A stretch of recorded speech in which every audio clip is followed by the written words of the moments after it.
Why are we here? Well, Brian, I'm really excited about this car. Yeah, me too. And so I did a lot of research and homework. And I went on the most trusted place in the world you can get information. Oh, no. The internet. No. And the internet said, this is the natural habitat of a Mazda Miata. You can't trust the internet, Craig. I've told you time and time again. What? No, the internet said it's always right. Keyboard warriors. Let's try this again. Is that better? No. Okay. This is it. No. This is it. Not quite. Still not right. What? This is not the natural habitat of the Miata. This is not the natural habitat of the Miata? Ignore that. That's not real. Come on, I'll show you. This is the natural habitat of the MX-5. Much better. Much better. Internet was wrong again. We keep proving them wrong. Welcome to Brake Check. I'm Craig. And I'm Brian. And today we're driving a 2020 Mazda MX-5 Miata RF. Yes. Let's go. Let's go.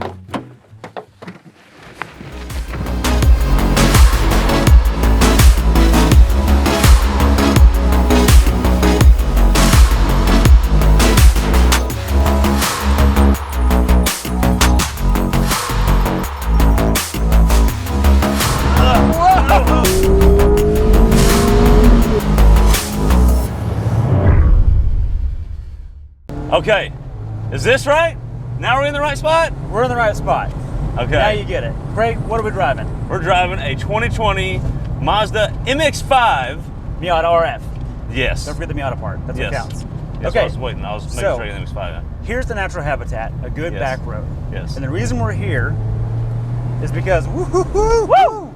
The reason we're here is because the Miata sings on a back road. Yes. And I know that there's a ton of club racers out there. I'm not saying it doesn't work there, right. But this is where it works better than anything else. Yes. A 350Z, too fast for this road. Yes. A V6 Mustang, too fast for this road. This Yeah. car, almost too fast for this road. Almost. It's just right. It's just right. Okay. Here's what's, we're in the right spot. Exactly. Because now you know. I've been smiling since we got on the back road. Exactly. We're in the 2020 Mazda Miata MX-5. I'm sorry, MX-5 Miata MX-5, MX-5 Miata, whatever it is. Whatever it is. RF, which is retractable fastback. Retractable fastback. Exactly. But what is this car really? Yeah, what is it? It's a roadster. It's a roadster. So it's based on a roadster. Yeah. All Miatas previous to this one have been either hardtop convertible or traditional convertible. Yes. This is the first fastback. Yes. But the Miata really, let's take it back a little bit, is the... What is it originally? It's originally a roadster. It's a Yes. replacement for the British roadster that won't start, but you love to drive. Yes. So leave it to Mazda, Yes. or Mazda, or Masuda to solve it. Yes. They got it figured out before anyone else could. Yes. And just like the original, it's checking all those boxes. Oh yeah. Exterior. Exterior. What do you think? Oh boy. Woo, baby. I want to talk about something real quick that is specific to the Miata, and I've fought this my entire automotive adult life. Okay. Okay? When I was in high school, a friend of mine had a Miata, and I loved it dearly because it drove so well, just like this one. And nonstop, people who didn't know better, which is almost everyone in the town we grew up in, referred to it as a girl's car. Yeah. And Maybe a hairdresser's car. Yeah. Right. I don't think that's fitting because the car is so much more than that. You don't think that's been fitting from the NA to now? From the get-go. From the get-go. I completely agree. Okay. And I understand that there's a persona. Sure, if a giant truck is your cup of tea, this is not your cup of tea. But who cares? It's such a good car. I'm sorry, it drives better than your Mustang GT does. It just does. Ooh, you just pissed off all the Mustang fanboys. That's fine. I've come from that neighborhood. I've spent a lot of time in them. Okay. It drives better than, I would say, You, sir, are getting ready to get canceled. That's making the cut. I know, that's making the cut. This car drives better than 90% of the cars on the road. In terms of raw dynamics, where it matters, this gets a checked. Absolutely. So, no doubt. that's where the RF is unique to me. The soft top persona that I've run into whenever I drive a Miata, people go, they kind of look at it like, oh, like, why is that big guy driving that little car? One. Yeah. And two, isn't that kind of girly for him? Yeah. Right?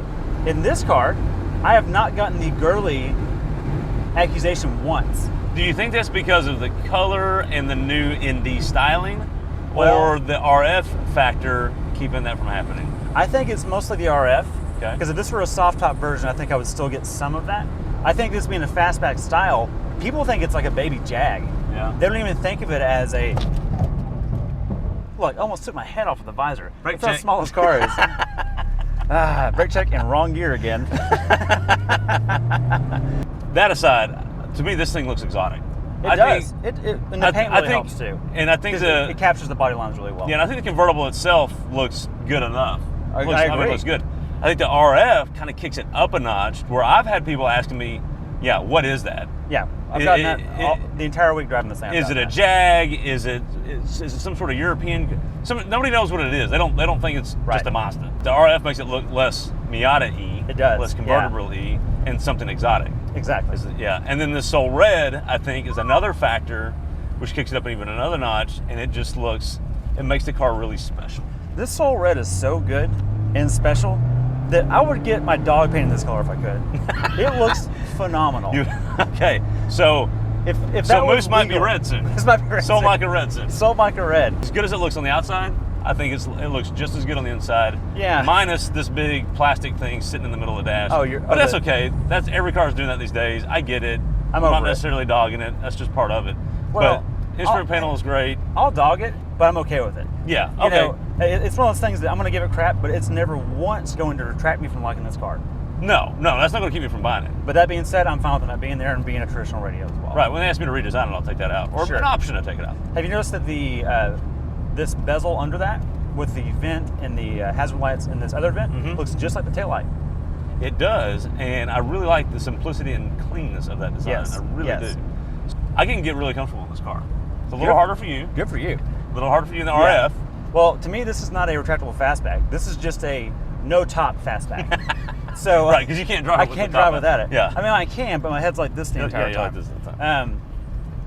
Which I get, like for reference, I started sprinkling the other day when I was driving this. I just drove faster. I left the top open. I got home before it was a problem. This In is a fact- perfect car to drive faster. And I can verify you go fast enough, the rain never comes in. Yeah. That's the good news. Yeah. Now, I do want to address size real quick before we go on to dynamics or anything else. Yeah. Everyone says, "Oh, it's small. Oh, it's small." Duh, it's small. Of course it's small. It's a small roadster. It's supposed to be small. That's the point. Seriously. So even at 6'5", Yep. this car it'd be irresponsible for me to own this car. Yeah. I still want to own it Yeah. because that's how good it drives. Yeah. All right, we've switched. That means it's time for dynamics. Absolutely. Hit it. Ooh. As you can hear, Second gear scratch. she revs at 75, 100 RPMs. Woo! Right to it. Heel toe is perfect. Pedal placement's right where it needs to be. Woo! So what makes it so good? Yes. Lightness. Lightness. Oh man. They kind of took the Lotus model, the old British They Roadster. kind of did. In fact, the original one, the '89, is modeled kind of heavily after Lotus Elan, Yes, it is. and A so lot of there- influence. you got a lot of that influence. And they're the only car manufacturer doing it on any type of large scale, although it's Completely. not that much of a large scale. Doing it well, doing larger it right. scale than an Elise. Well, that's what I Right? mean. Yeah, Yeah. because Lotus is still around, but they don't sell very many of those. Now, hang on. Is this car quick? Yes. So is it fast? Yes. It's not V8 fast. Okay. You know what I mean? So fast and quick are two different things. I agree. So fast to me is 140 and up. Okay. About 120, in theory, it Yeah. kind of, So it starts to run out of steam a little can bit. you get yourself into trouble in this car? Yes. But you can also drive faster without people noticing compared to a noisy, say, Mustang. People don't get as mad at you in this car, Correct. although you just got honked at. Well, because they were excited for us. Okay, they were cheering us. They were cheering us, yeah. Okay. Some people have argued or worried that this is too much power for Miata. A Miata's not supposed to make this Ooh. much power. What do you think? That's an interesting point. So, the first gen Miata made, a little more than 100 horsepower, thereabouts. This makes not quite double that, but almost, right? I think it's the right amount of power for this car. This is the kind of car, and we talk about this all the time. I don't generally like turbo power at OE tuning levels as much as I do natural aspiration. This thing wants to rev. Mm-hmm. It's happy to do it. Mm-hmm. It's smooth to do it, and it's incredibly linear. Mm-hmm. Okay? Pet peeves? Okay. Not many in this car. I've got a few. Okay. Dynamically though, pet peeves, Okay, yes. the spacing between first and second gear. So when you go from red line in first Yeah. down to second, Yeah. I feel like it drops just below 5,000 RPM. Too much for you? Now, But a lot of cars do that. I know. Now, it doesn't feel bad. It doesn't feel like it's dropping off. But in my mind, I want to keep it on boil. Like this car has. I'm sorry. Go ahead. I'm interrupting. I agree with you, but I think that's a little bit of a Mazda compromise of real world driving versus just track driving. Okay, that's fair enough. I would guess. Overland Test? Ooh, Does it pass? yes. Passes. Pass. There you go. Who'd have thought? Who'd have thought? Family friendly test. Family friendly test.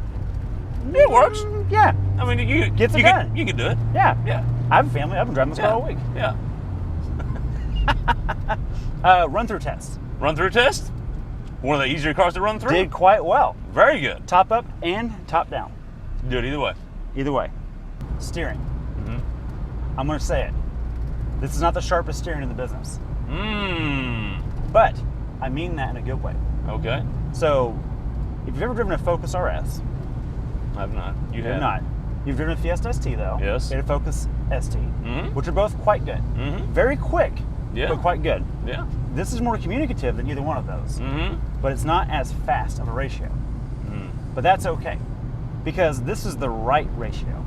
For a front engine rear rev car, it's just right. Okay. A Focus RS, by contrast, is like eating cocaine with your cereal every single day. Yeah, it just never calms down. That's not always a good thing. Well, maybe not. That's what I'm getting at. Yeah. This is livable and excellent. Okay. It weights up nicely, and it does talk to you, Yeah. Yeah. which is hard to find nowadays. Yeah. This is an excellent steering rack. Very happy with it. Yeah. Absolutely. All right, you know what time it is? What's that? Hipster Score. Hipster Score. Okay, I'm ready. 3, 2, 2, 1. 5. Whoa! Oh my God! Oh! Oh! We blew the roof off this thing. Oh wait, it was already off. Okay. I want you to tell me why you got to a 5. I think we got there different ways, but we'll just see what happened. How did you Okay, get mine to a 5? is 5 with an asterisk, and here's the asterisk. The asterisk is, this is maybe the highest sports car you can score. Okay, I had a bit of that in there too. We're Okay, not far off there. So you get a little retro. Mm-hmm. Because it's trying to be, it's the modern British Roadster, right? Trying to British Roadster. People. What's not to like about that? Well, who doesn't like that? Hipsters love that. James Bond. Well, maybe, Yeah, well, maybe I don't know. well, If maybe that helps or not this. hurts. But anyways, it's small. All Yes. cars now, as they get the next generation and the new version comes out, bigger, heavier, worse gas mileage. Completely. This thing has gotten lighter, smaller, faster, and gets better gas mileage. Companies aren't supposed to make these cars anymore, but they do, so I think the Hipster will give them some credit for that. Completely. Unfortunately, it's still a car, so you can't do van life very well in this. That's true. You can't necessarily adventure in it, per se. Per And se. Hipsters don't know how to drive a manual, so it loses some points there. Well, but those that do get vintage points. Because Ooh, that's a good point. So to a hipster, this is a vintage transmission. Didn't think about that. Yeah. Okay, so anyways, I landed on a 5. Okay. So why'd you give it a 5? 1 point for being a car Yes? and not a truck. Yeah. Okay. 1 point for being a roadster, Oh. not yeah. a sports car. Not a sports car, roadster. right. Yeah, big difference. Big difference. Yeah. 1 point for the obvious Apple CarPlay. Oh, yeah. It's Got a it. given. It's a given. Another full point for being the vintage 3-pedal transmission. Oh, vintage. Yes, Right. I like it. And I'm going to asterisk this. If this were not a Matic, you would lose the roadster point because then it's not that sporty. 5 because it's an excellent city car. Easy to park, gets good mileage on the highway and in the city. Yes, very good. So, who's this car for? Man, Because we've been trying to wrestle this question a little bit, yeah. for a while. Well, I cop out all the time and go, oh, it's for a lot of people. Yeah. I think it's for less people. Yeah, And it's I'm gonna say definitely it for now. less people. It's not for your typical muscle car guy. No, Because he it's just not won't, for he the muscle won't car. get it. No, He just won't no. understand that Yeah. enjoyment of driving is much more than just a straight line. Yep. Okay?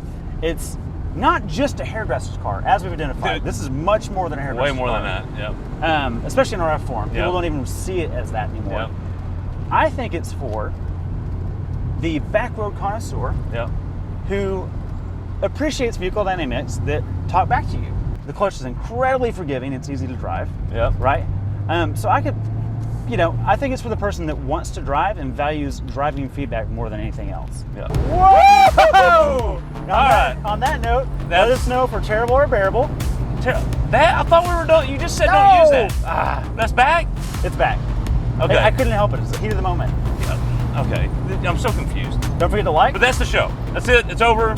Let us know if you liked it. Subscribe. Hit the button. Bell. Comments. Bad comments. Good comments. Let us know if you have a Miata and if it's worth it. Yes. And whether or not Miata is always the answer. It is the answer. Thanks for watching. See you next time. See ya.